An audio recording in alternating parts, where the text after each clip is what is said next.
네, 오늘 이렇게 또 권찰의 종강과 더불어서 또 함께 이렇게 6.25 우리 기도회로 함께 모일 수 있도록 인도해 주심 하나님께 감사드리고요.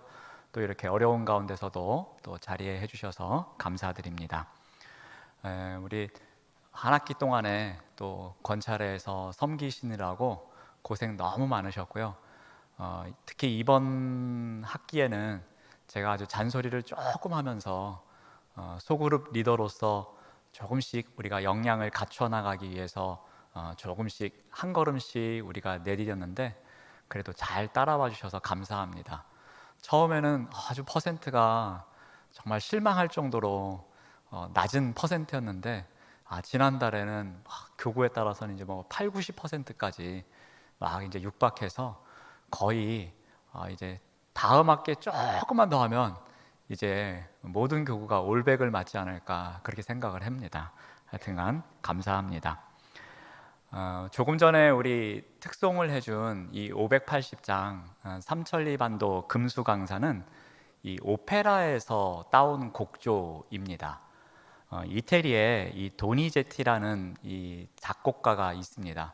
여러분 나중에 찬송가 580장을 이렇게 찾아보시면은 그 오른쪽에 작곡가 이름이 나오거든요. 그래서 이렇게 돋보기를 대시고 보시면 좀 보일 거예요. 그러면 도니제티라고 이렇게 읽기에 편한 스펠링으로 적혀 있습니다. 이 도니제티의 이 오페라 중에 루치아라는 작품이 있습니다. 이 루치아라는 작품의 내용을 잠깐 소개하면요, 이 루치아라는 이제 여주인공이 있고요, 그 오빠가 있습니다. 근데 이 집안이 몰락을 했어요. 그래서 이 집안을 다시 세우기 위해서 여동생이 아주 그냥 훌륭한 가문과 정략 결혼을 하면 우리 가문이 다시 세워질 거라고 생각을 합니다. 자, 그런데 이 대부분의 신파극이 그렇듯이 여동생이 말을 듣나요, 안 듣나요? 안 듣죠. 여동생이 좋아하는 남자는 따로 있습니다. 그런데 하필이면 원수 집안의 아들하고 또 이렇게 좋아하게 된 겁니다. 자, 이것을 알게 된 오빠는 어떻게 하겠습니까? 이 연인 사이에 오가는 편지를 가로채요. 그래서 이 남자에게 오는 편지를 가로채서 그 내용을 자기가 조작을 해서 여동생에게 건넵니다. 그러면 여동생은 어떻게 하죠? 어떻게 이렇게 배신을 할 수 있느냐 하면서 그 남자를 증오하게 되죠. 그러면 이 여동생은 다시 오빠의 계획 속에 잘 진행이 돼서 오빠의 계획을 따라서 이 정략 결혼을 하게 됩니다. 근데 심파극은 여기서 끝나지가 않죠. 그 다음에 어떻게 되죠? 진실은 항상 밝혀집니다. 그래서 이 남자와 만나게 되고 그 진실을 알게 되죠. 그래서 루치아가 너무 슬프고 힘들어서 자신이 결혼한 남편과 함께 죽음을 맞이하는 조금 슬픈, 그리고 조금은 말도 안 되는 그런 오페라 내용입니다. 근데 그 오페라 내용 가운데, 오페라 중에 그 이제 정략 결혼을 하는데 그 축하객들이 와요. 축하객들이 이 결혼을 축하하는 마음으로 온 마음을 다해서 힘차게 이 축하곡을 부르게 됩니다. 그때 나오는 곡조가 바로 이 삼천리반도 금수강산에 나오는 곡조입니다. 그래서 우리가 이 찬양을 부르면 어떻죠? 와, 마치 뭐 축제를 하는 것 같고, 그리고 힘차게 뭔가를 이렇게 전진해야 될 것 같고, 또 함께 기쁜 마음으로 부르는 곡 같은 그러한 이 곡조가 담겨져 있는 것입니다. 자, 그런데 이 곡조를 따와서 이제 작사를 하게 되는데, 이 작사는 우리가 잘 알고 있는 남궁옥 선생님이 이 곡을 작사를 했습니다. 이 남궁옥 선생님이 이 1907년에 작사를 하게 됐는데요. 그 배경이 이렇습니다. 1905년부터 이제 서서히 우리의 외교권과 모든 이제 권리를 빼앗기면서 이 이제 나라를 잃어가기 시작합니다. 일제 침략의 갖은 수모를 겪어가는 가운데에 이 을사늑약을 또 맞이하게 되죠. 그래서 이제 큰 충격에 빠집니다. 이때 나라를 구할 길은 인재를 가르치는 것밖에 없다라고 생각을 합니다. 그래서 남궁옥 선생님은 열심히 역사 교육을 시키죠. 그리고 또 여성 교육에 관심을 갖습니다. 그런 가운데 원래는 이제 영어 선생님인데 영어를 가르칠 때에 영어를 가르치지 않고 중간중간 역사 교육을 아주 철저하게 이렇게 시킵니다. 그런 가운데 민족 의식을 고취시키고요. 또 무궁화 꽃으로 삼천리 금수강산을 수놓은 지도를 늘 보여주면서 학생들에게 우리 민족에 필요한 것이 무엇인지를 가르쳤다라고 합니다. 유명한 이야기도 있는데요. 이 배화학당에서 학생들을 가르칠 때에 나라 잃은 슬픔을 견딜 수가 없어서 그 학업 중에 학생들을 가르치다가 눈물을 흘리며 기도했다라는 이야기도 아주 유명한 이야기로 전해지고 있습니다. 이 남궁옥 선생님이 이제 어느 날 늘 새벽마다 기도하던 유리봉이라는 산에 올라가서 기도를 하십니다. 그때 정말 눈물을 흘리며 간절히 기도하던 가운데에 오늘 우리가 읽은 본문 말씀인 마태복음 9장 37절을 읽게 됩니다. 우리 37절만 한번 보여주시면, 제가 자막을 따로 부탁을 드리진 않았지만, 네, 그러면 자막이 준비가 안 되면 됐습니다. 이 말씀을 본 거예요. 제자들에게 이르시되 추수할 것은 많되 일꾼이 적으니라는 그 예수님의 마음을 이 남궁옥 선생님이 기도하는 가운데에 이 말씀을 통해서 딱 마음속에 다가온 겁니다. 그러면서 그때 했던 기도가 이렇게 알려져 있는데요. 그 기도를 제가 잠깐 읽어드리겠습니다. 주여, 이 나이 환갑이 넘은 기물이오나 이 민족을 위해 바치오니 받으시고 젊어서 가졌던 애국심을 아무리 혹독한 외정 아래일지라도 변절하지 않고 육으로 영으로 감당할 수 있도록 힘을 주시옵소서라는 기도를 드립니다.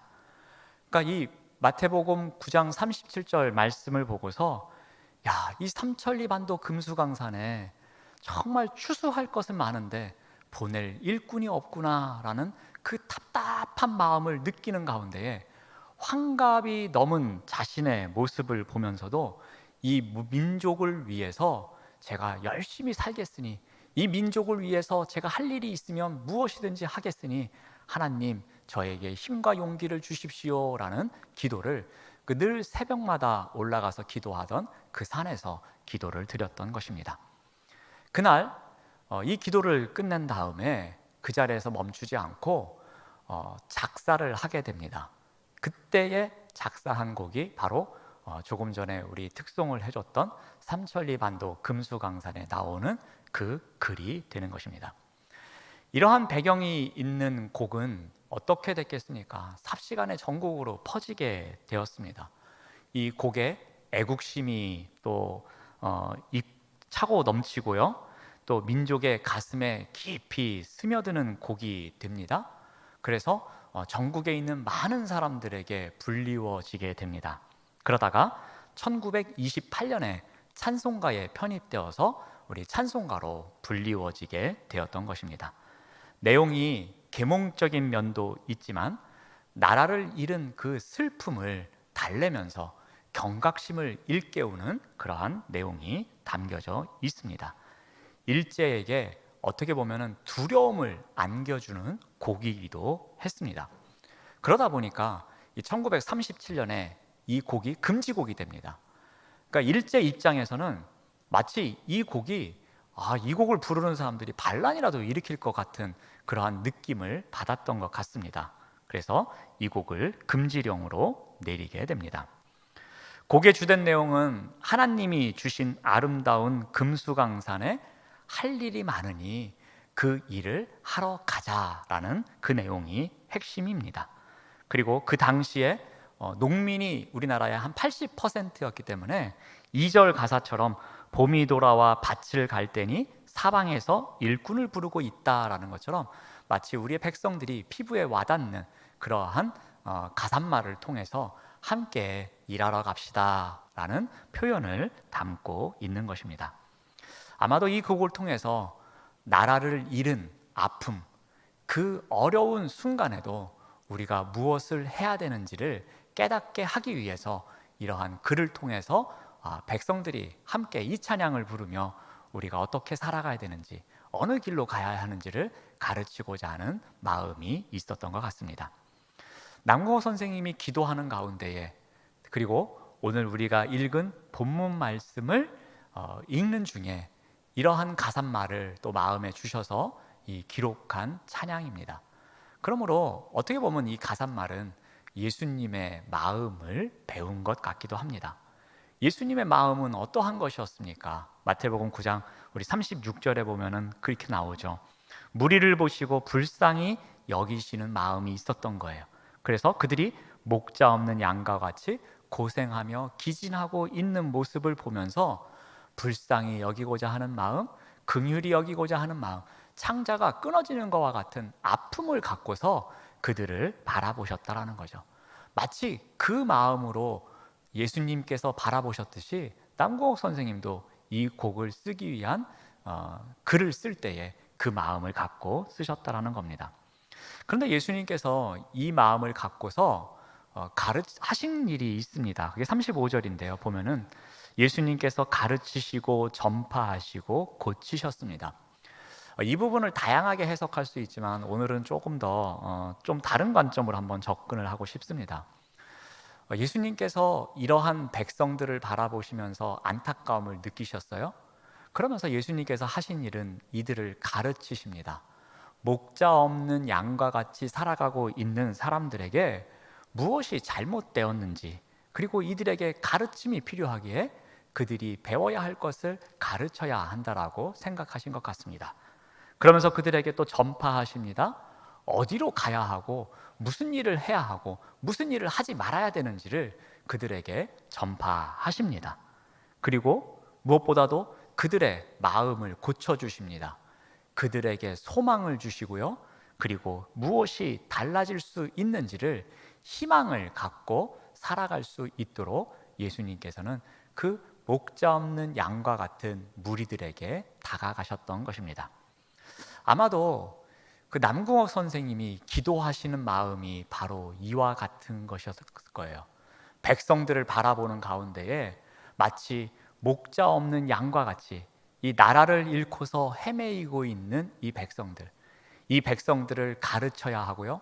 이 백성들에게 전할 것을 전파해야 하고요. 이 백성들에게는 소망이라는 것을 알게 해줘서 그들의 마음의 병을 고쳐야 하겠다라는 마음을 가지셨던 것 같습니다.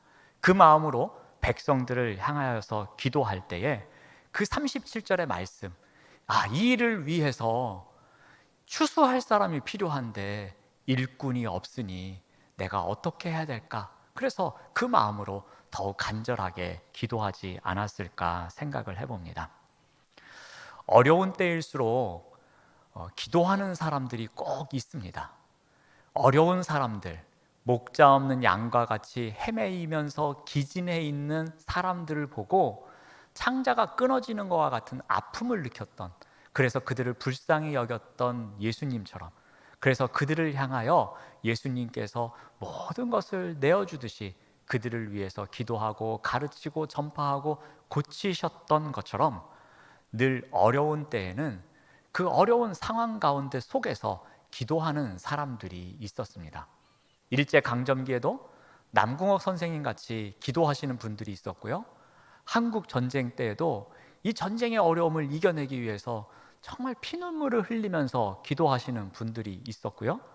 그리고 그 이후에 회복될 때에도, 또 보릿고개를 넘길 때에도, IMF 때에도, 하여튼 대한민국이 어려울 때마다, 이 민족이 어려울 때마다 늘 그 중심에는 기도하는 사람들이 있었습니다. 기도하는 사람들이 이 어려운 때를 이겨내기 위해서 추수할 일꾼을 보내달라고, 기도의 일꾼을 더 세워달라고, 이 땅을 위해서 헌신할 일꾼을 더 세워달라고 기도하는 사람들이 이 땅에는 얼마나 많았는지 모릅니다. 이 삼천리 반도 금수강산이라는 이 찬양의 곡에도 이 삼천리 반도 금수강산에 우리가 살아가면서 이 어려운 때에 이 민족을 살려주십시오라고 기도하고자 하는 마음이 깊이 담겨져 있는 것입니다. 우리 이제 한 학기 동안에 또 열심히 달려오셨습니다. 이 종강날이 가장 기쁜 날이죠. 왜요? 종강을 하면 방학이 있으니까요. 방학이 있으면 얼마나 좋습니까? 그런데 제가 지난번 종강할 때도 말씀드렸지만 이 종강은 우리가 그냥 편안하게 쉬세요라고 하는 날이 아니라 지금부터 우리가 더 할 일이 있다라는 것, 그것은 어찌 보면은 이 어려운 때에 우리에게 기도의 일꾼으로 부르시고 그 기도를 통해서 우리에게 추수할 것을 맡겨주지 않으셨나 생각을 합니다. 뭐 괜찮을 듯하면 또 어려워지고 괜찮을 듯하면 어려워지고, 그래서 항상 어려운 것 같아요. 그런데 그 중심에는 우리 기도하는, 우리 영은의 기도하는 믿음의 식구들이 있었으면 참 좋겠습니다. 어느 탤런트가 얘기했잖아요. 6.25 때 난리는 난리도 아니라고. 그러니까 지금 난리가 그런 것 같아요. 이거 6.25 때 난리는 아무것도 아닌 것 같아요. 6.25 때 난리는 이 한반도만 힘들었죠. 지금은 전 세계가 힘든 상황입니다. 그런데 이러한 때일수록 우리가 더욱더 기도의 일꾼으로 우리가 있는 자리에서 더욱더 간절히 기도하는 삶을 살아가면 좋을 것 같습니다. 근데 중요한 것이 한 가지 있습니다. 우리가 기도의 일꾼으로 세워진 거 당연한 거죠. 그리고 그렇게 하고 있죠. 그런데 중요한 것은 꾸준함입니다. 이 기도의 일꾼으로 세워지면 이 기도의 일꾼으로 사명을 다하기 위해서 꾸준하게 거르지 않고 그 기도를 해나가야 되는데요. 대개 이제 뭘 시작하면 처음에 한두 번 정도 하고 한 절반 정도는 이제 언제 그랬냐는 듯이 일상으로 돌아갑니다. 그래서 이렇게 끝까지 가보면은 한 3분의 1 정도, 한 20%에서 30%가 계속 그 일을 감당하는 경우가 있습니다. 우리가 기도의 일꾼으로 우리의 일을 감당하는데도 정말 중요한 것은 바로 이거예요. 꾸준함입니다. 우리가 한 학기 동안 우리 구역 식구들을 위해서 열심히 기도를 해왔어요. 그러면 그것이 뭐 그냥 한 달, 두 달에서 끝나는 것이 아니라 올 한 해 내가 구역 식구들을 위해서 빠짐없이 기도하기로 다짐했다. 그러면 그것을 꾸준하게 끝까지 할 수 있는 것, 끝까지 하는 것이 정말 중요하다라는 거예요. 근데 대부분은 그렇게 하질 못하고 처음에 조금 몇 번 하다가 흐지부지 되는 경우가 많이 있습니다. 제가 증거 하나 또 제시할까요? 우리 올백 예배 주일을 우리가 준비하면서 뭘 하죠? 밤 9시에 유튜브 기도회 하죠. 첫날에는 600명이 넘었어요. 동참하시는 분들이. 그리고 그 다음 날에 또 막 또 이렇게 동참하셨어요. 근데 지금은 몇 명쯤 동참할까요? 지금 숫자를 아시는 분들은 동참하시는 분들이고, 지금 몇 명 한데 그게 뭐래 하시는 분들은 지금 동참 안 하시는 분들이에요.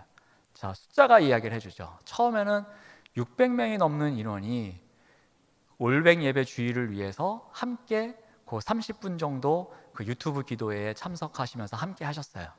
근데 지금은 한 150명에서 200명 정도, 대략 한 30%, 대략 처음 출발한 인원의 20에서 30% 정도가 이제 어제 했고 오늘은 금밤이니까 없고 내일이 마지막 기도회거든요. 마지막 기도회까지 한번 궁금하면 한번 가보세요. 그러면 그 인원 정도 남아 있습니다. 궁금해서 들어가시는 분들 때문에 퍼센트가 조금 올라갈 수는 있어요. 그렇지만 그 정도 남아 있어요. 정말 중요한 것은 내가 기도의 일꾼으로 서는 것, 그것 자체가 우선이지만 그것을 끝까지 책임감을 갖고 꾸준하게 하는 것, 그것이 정말 중요합니다. 오늘 삼천리 반도 금수강산이라는 제목으로 우리가 이 어려운 때에 함께 기도하면 좋겠습니다 라는 주제로 오늘 말씀을 나누면서 권찰의 종강 및 6.25 기도회를 합니다. 그런데 중요한 것은 우리가 어느 자리에 있든지 그 기도의 일꾼으로 세워진 자리에서 꾸준하게 하는 것, 그것이 정말 중요하다는 것을 여러분께 말씀드리며 말씀을 마무리하고자 합니다. 우리가 그 기도의 자리에서 누구나 다 꾸준히 기도할 때에, 그 성실함으로 나아갈 때에 그 기도로 인해서 우리가 하나님께 영광 돌리는 날이 더욱 많아질 줄로 믿습니다. 그러한 일에 쓰임받는 우리 모두가 되시기를 바랍니다. 기도하겠습니다. 하나님 감사합니다. 어려운 때일수록 그 중심에는 기도하는 일꾼이 있었습니다. 지금도 많이 어려운 때입니다. 전 세계가 힘든 때입니다. 이러한 때일수록 우리가 기도의 자리에서 그 사명을 다할 수 있도록, 무엇보다도 꾸준히 우리에게 맡겨진 사명을 다할 수 있도록 인도하여 주시옵소서. 예수님의 이름으로 기도드립니다. 아멘.